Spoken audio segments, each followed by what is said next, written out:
இன்னைக்கு பார்த்தீங்கன்னா சமுதாயம் இன்னைக்கு எப்படி இருக்கு சொன்னாங்க. உண்மையிலே வீட்டில் தான் இன்னைக்கு சுதந்திரம் இருக்குண்டு. ஒரு 2 ஆண்டுகளுக்கு முன்னாடி முத்தமிழறிஞர் டாக்டர் கலைஞர் ஒரு பொதுக்கூட்டத்தில் சொன்னார். ஏன்னா எங்களை மாதிரி அந்த கூட்டங்களுக்கு போகிறவங்களுக்கு ஒரு வகையான சால்வை ஒன்று போடுவாங்க, இந்த ஜிகினா மாதிரி ஒரு சால்வை. அதை எதுக்குத்தான் போடுறாங்கன்ட்டு இது வரைக்கும் என்ன எனக்கு தெரியல. அதை எதுக்கும் பயன்படுத்த முடியாது. ஒரு சட்டி தைக்க முடியாது, ஒரு கோமணம் தைக்க முடியாது. ஒரு சின்ன பிள்ளைக்கு பாவாடை தைக்கலாம்னாக்கா அதுக்கு துணி 10 ஒன்றுக்கும் பிரயோஜனம் இல்லாத ஒரு 2000 சால்வை வீட்டில் கிடக்குது. அதை ஏன் போடுறீங்கன்ட்டு தலைவர் ஒரு தடவை மேடையில் சொன்னார். இந்த சால்வைகளை வாங்கிறதுக்கு பதிலாக வருகின்ற பேச்சாளர்களுக்கோ அல்லது தலைவர்களுக்கோ நல்ல நூல்களை பரிசாக கொடுங்கள் அப்படின்னு சொன்னார்.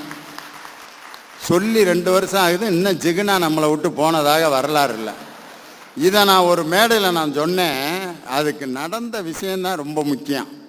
இப்படி தலைவர் புத்தகங்களை கொடுக்க சொன்னார் அப்படின்னு சொன்னோன்னே மேடைக்கு ஒரு ஆள் வந்தார். தலைவர் அவர்கள் புத்தகங்களை கொடுக்க சொன்ன செய்தியை மிக அருமையாக சொன்ன அண்ணன் லியோனி அவர்களுக்கு இந்த சால்வையை போடுகிறேன்ட்டு திரும்ப ஜிகினா சால்வையை போடுறேன். அவன் உங்களையெல்லாம் ஜென்மத்துக்கும் திருத்த முடியாதியான்ட்டு. அப்புறம் சூலூரில் நடந்த ஒரு நிகழ்ச்சியில் இதை விவரங்களை சொல்லவும் அந்த வச்சிருந்த சால்வையை பூரா எல்லாம் மடித்து வீட்டில் பெட்டிக்குள்ளே வச்சுட்டு பக்கத்து கடைகளில் ஓடி போய் எனக்கு 6 புத்தகங்கள் மேடையில் கொடுக்கப்பட்டது. முதல்ல அங்கே தான் தொடக்கி வச்சாங்க. சமுதாயம் இன்னைக்கு எதை நம்ம எதிர்பார்க்குறோமோ அதை செய்கிறது இல்லைன்ட்டு சீமா ரொம்ப அழகாக பேசினாங்க. சீமாவுக்கு பதில் சொல்ல திருச்சியிலிருந்து வருகை தந்திருக்கும் செல்வி அச்சயா சுதந்திரம் நாட்டிற்கே அப்படின்னு பேச வர்றாங்க.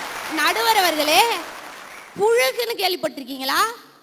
புழுகு புழுகு கேள்விப்பட்டிருக்கேன். பொய்யுக்கு எங்க ஊர்ல இன்னொரு பேரு புழுகுன்னு சொல்லுவாங்க. இல்ல பொய்ய ஒரு 1000 மடங்கு பெருக்கி போட்டா தான் புழுகுன்னு பேர். புழுகு. அந்த புழுகு 2 வகைப்படும். ஒன்னு அண்ட புழுகு, இன்னொன்னு ஆகாச புழுகு. அது 2 தான் அங்க உட்கார்ந்துருக்க 2 பேரு. என்னடா 2 பேரை தான் சொல்றாங்க, இன்னொருத்தவர் யாருன்னு கேட்காதீங்க. அணி தலைவர் புழுகுக்கெல்லாம் புழுகுதான் நாங்க அணி தலைவர் உட்கார்ந்துருக்கவர். அறிவியல் சொல்லுது பூமி சூரியனை சுற்றுகிறதாம். அறிவியல் சொல்லுகிறது பூமி சூரியனை சுற்றுகிறதாம். நானும் அதே தான் சொல்லுகிறேன், பூமி தான் சூரியனை சுற்றுகிறது.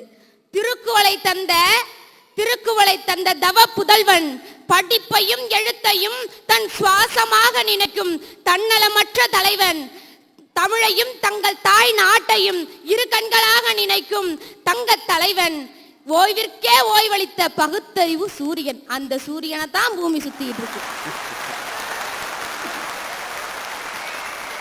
நடுவர் அவர்களே, 14 வயசுல ஒரு இளைஞன் கொடிய புடிச்சு போராடுறான். எதற்கு தெரியுமா? ஓடி வந்த இந்தி பேடிய நீ தேடி வந்த இடம் இதுவல்ல அப்படின்னு சொல்லி தன் தாய் நாட்டிற்காக 14 வயசுல கொடி பிடிச்சு போராடினாரு. அண்ணா இறக்கும் தருவாயில் இருக்கும் போது அண்ணா கிட்ட போய் கேட்டாங்களாம், ஐயா நீங்க இறந்துட்டீங்கன்னா நம்ம தாய் மொழியை யாரு காப்பாத்துவான்னு. அப்ப அண்ணா சொன்னார்களாம், எனது தாய்மொழியை காப்பாற்ற எனது தமையன் இருக்கிறான்னு சொல்லி.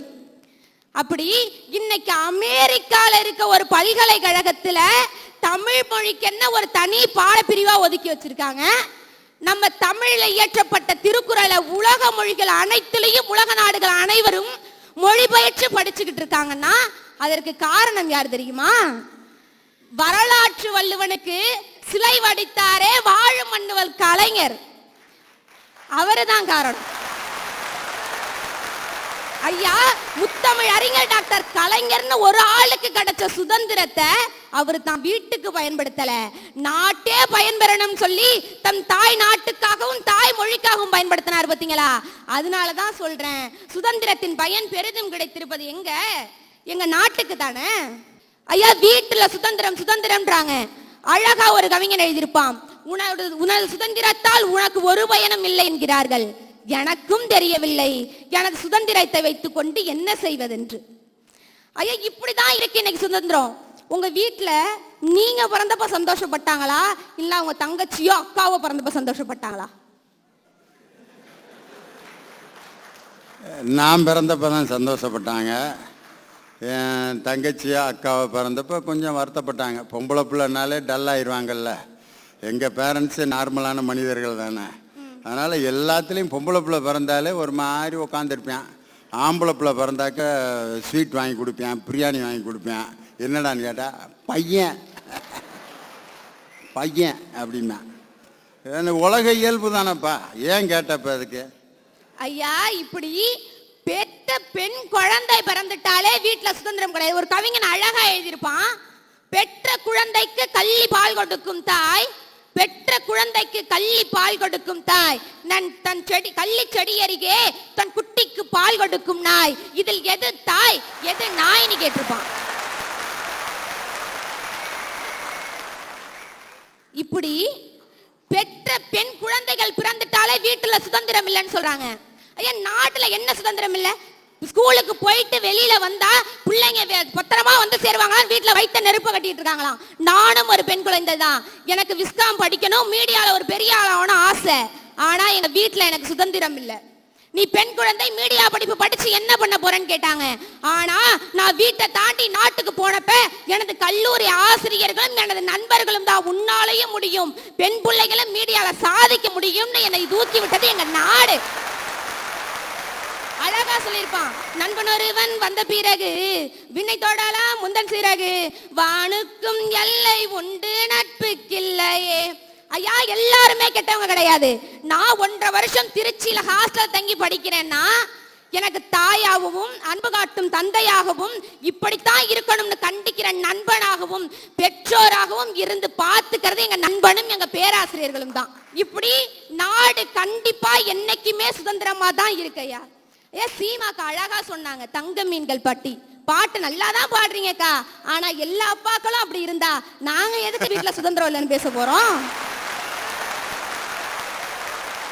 ஐயா உங்க வீட்டுல அம்மா ஆட்சி நடக்குதா அப்பா ஆட்சி நடக்குதா? எம்மா ஐயா ஐயா நான் அப்படி கேட்கல, நீங்க எனக்கு அப்பா மாதிரி, அம்மா எனக்கு அம்மா மாதிரி, அதனால கேட்கிறேன், குடும்ப தலைவன்கிறதுனால கேட்கிறேன். அது உண்மையை நான் சொல்லனா வேற மாதிரி ஆகி போயிடுறேன். எப்பப்போ அப்பா ஆட்சி நடக்குதோ அப்போ நடக்கும், எப்போ அம்மா ஆட்சி நடக்கணுமோ அப்போ நடக்கும், அவ்வளோதான். இதுக்கு மேலே என்னையால் சரியாக அதுக்கு தீர்ப்பு சொல்ல முடியல. ஐயா எங்க வீட்டுல எங்க அம்மா ஆட்சி தான் நடந்துட்டு இருக்கு. எங்க அப்பாவால ஒண்ணுத்துல சுதந்திரமா இருக்க முடியல. எங்க அப்பா வருங்காலத்துக்கு வேணும்னு காசு சேர்த்து வச்சா எங்க அம்மா அதை அவங்க அம்மா வீட்டுக்கு அனுப்பி வைக்கிறாங்க. இப்படி எங்கய்யா இருக்கு வீட்டுல சுதந்திரம்? அதனாலதான் சொல்றேன், சுதந்திரத்தின் பயன் பெரிதும் கிடைத்திருப்பது நாட்டிற்கே நாட்டிற்கே என்று கூறி தந்த வாய்ப்புக்கு நன்றி கூறி விடைபெறுகிறேன். நன்றி, வணக்கம். அருமையா பேசினாங்க. இன்னைக்கு நான் விஷுவல் கம்யூனிகேஷன் படிக்கிறதுக்கே நான் வீட்டில் பெரிய போராட்டம் நடத்தி நான் ஈவிஆர் காலேஜில் சேர்ந்து படிக்க வேண்டியிருக்கு.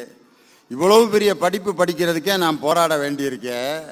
இன்னைக்கு பள்ளிக்கூடங்கிறது ஒரு காலத்தில் 5 வயசில் பிள்ளைகளை சேர்த்தாங்க.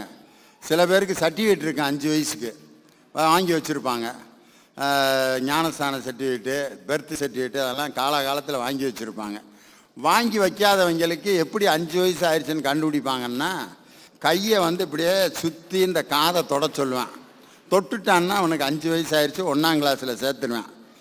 இன்னைக்கு ஒரு புது வகுப்பு ஒன்று கண்டுபிடிச்சிருக்கான் ஐயா, 2.5 வயசில் பிள்ளைகளுக்கு ப்ரீ டச்சியா. அவன் வீட்டில் அவங்க அம்மா மடியில் பிறண்டு ஜாலியாக இருக்கிற வயசில் காலையில் 7:30 மணிக்கு எழுப்புறாங்க அவனை. டேய் சதீஷ எந்திரா.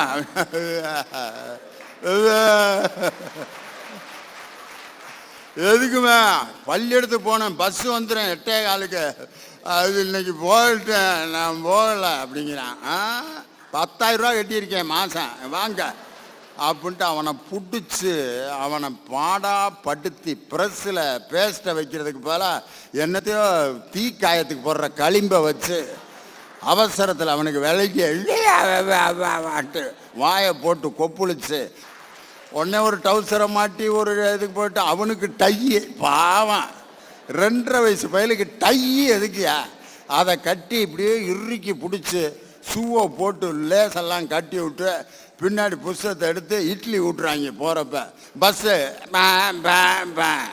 பின்னாடி பைய போட்டு ஏற்றியாச்சு. அவன் கிளம்புறப்ப அவன் அம்மாட்ட எப்படி சொல்லிட்டு போனான் தெரியுமா?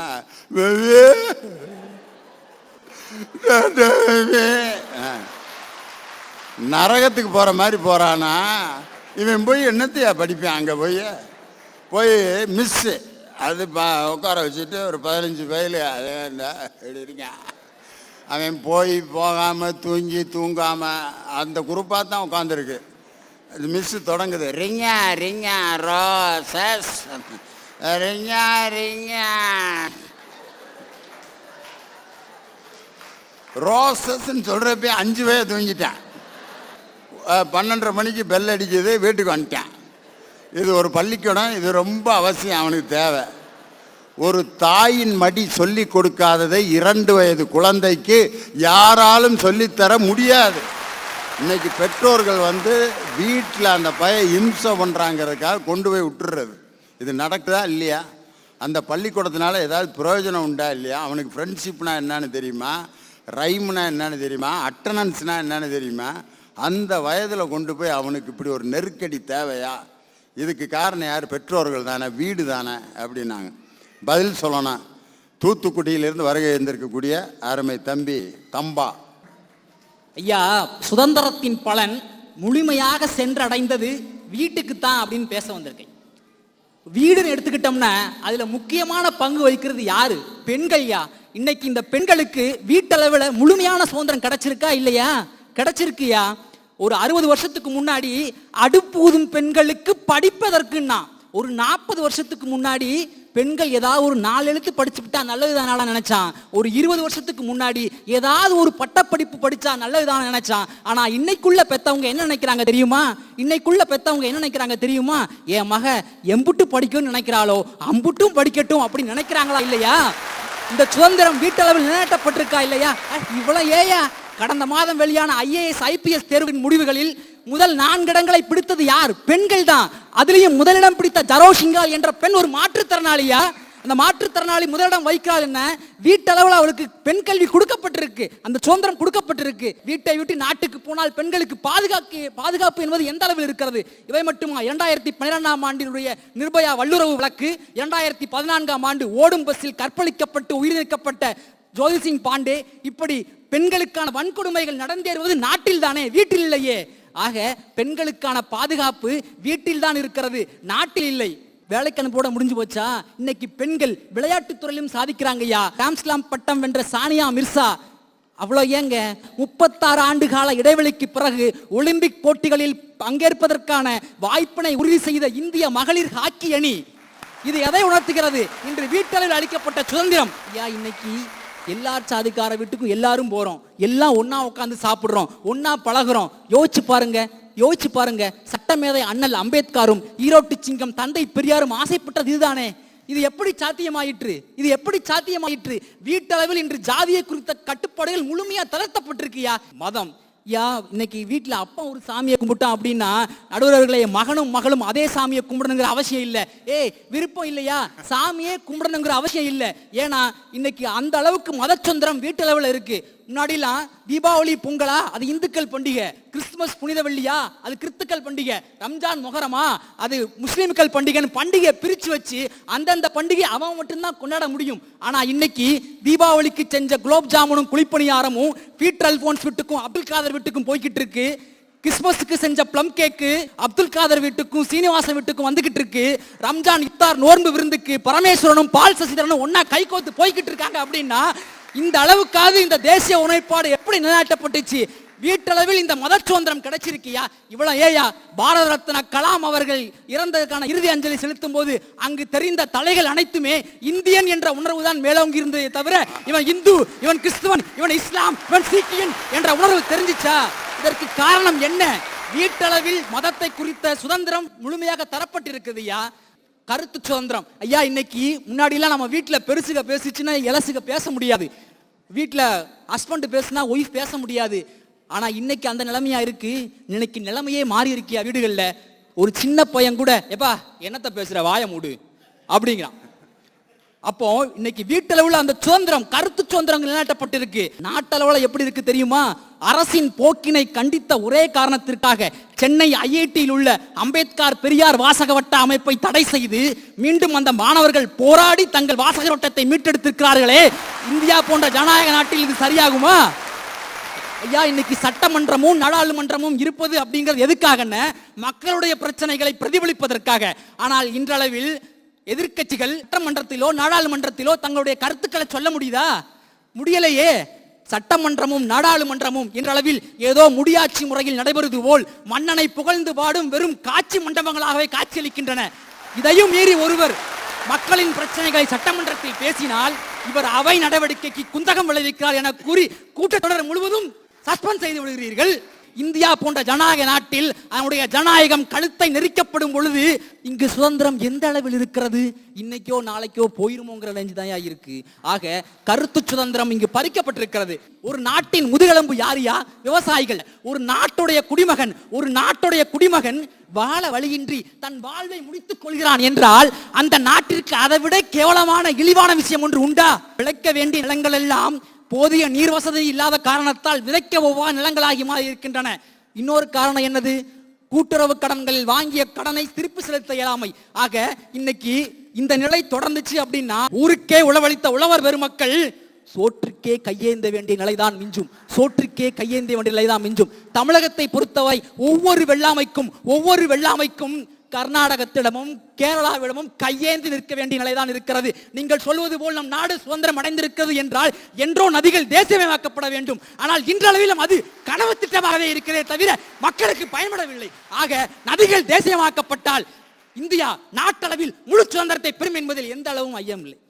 இன்னைக்கு நீங்க இவ்வளவு சுதந்திரமா உங்களுடைய கருத்துக்களை சொல்றீங்க அப்படின்னா இந்த கருத்து சுதந்திரம் உங்களுக்கு வீடு கொடுத்துச்சா இல்ல நாடு கொடுத்துச்சா? எனக்கு வீட்டில் முதல்ல சுதந்திரம் கொடுத்தாங்க. பாத்தீங்களா, நம்ம நடுவருக்கே கருத்து சுதந்திரம் எங்க கிடைச்சிருக்கியா? வீட்டில தான் கிடைச்சிருக்கு. நாட்டுல தம்பா பொறு, 3 நிமிஷத்துல ஒரு தீர்ப்பு சொன்னேங்கிறதுக்காக அது உண்மை ஆயிராது. இனிமே ஒரு தீர்ப்பு வரும், அதுதான் உண்மை. அதனால இப்ப நான் படக்குன்னு சொன்ன தீர்ப்பை நீ தீர்ப்புன்னு எடுத்துக்கிறாத, அது தீர்ப்பே இல்லை. கல்லுண்ணாமைங்கிற அதிகாரத்தை உலகத்துக்கே கொடுத்த நாடு தமிழ்நாடு. இந்த நாட்டுல இன்னைக்கு மதுவிலக்கு அமல்படுத்துறது ஏதோ ஐசியூ வார்டுல இருக்கிறவனை பிழைக்க வைக்கிறத விட கஷ்டமா இருக்கியா? இந்த டாஸ்மார்க் வரக்கூடிய வருமானத்தை வைத்து தான் தமிழக அரசு நடத்த வேண்டும் என்கிற கட்டாயம் இல்லை. ஆக மதுவிலக்கு சாத்தியமாகும் மட்டும் நாட்டளவில் முழு சுதந்திரம் என்பது கண்டிப்பாக கிடையாது. வாய்ப்பளித்தமைக்கு நன்றி.